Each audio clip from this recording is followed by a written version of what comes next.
ان لوگوں کے ساتھ ملنے میں بہت احتیاط کی ضرورت ہے جن کے الفاظ ان کے کردار کے مطابق نہ ہوں۔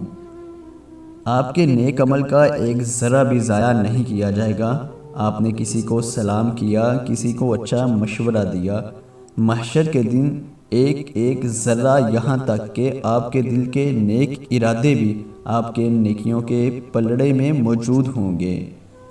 انسان جب منافقت کی سیڑھیاں چڑھنا شروع کر دیتا ہے تو اسے جھوٹ کی عادت ہو جاتی ہے۔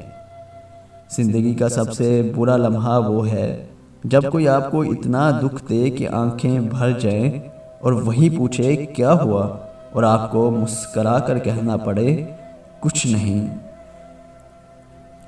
دولت کسی کی شادی کی ضمانت نہیں ہوتی، اگر ہوتی تو سب سے زیادہ خوش بادشاہوں کی بیٹیاں ہوتی، اور جانتے ہو کہ سب سے زیادہ ناخوش شہزادیاں ہی رہتی ہیں۔ تمہارا کیا ہے؟ سب کچھ اللہ کا ہے، یعنی کہ تم بھی۔ انتقال کے دن قبر کھودنے محلے کا غریب آتا ہے، جبکہ شادی کے دن الگ کھانا امیر کے لیے پکتا ہے۔ کچھ چیزیں بہت عرصے بعد بھی پلٹ کر شرمندہ کرنے آتی ہیں، خاص طور پر کسی کو دیا ہوا دھوکہ یا کوئی بولا ہوا جھوٹ۔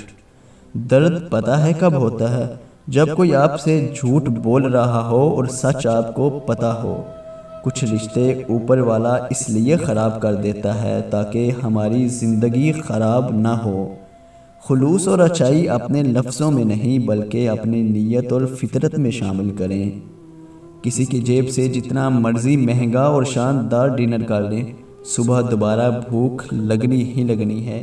اس لیے پیٹ کی خاطر کبھی بھی عزت نفس اور ایمان کا سودا نہیں کرنا چاہیے۔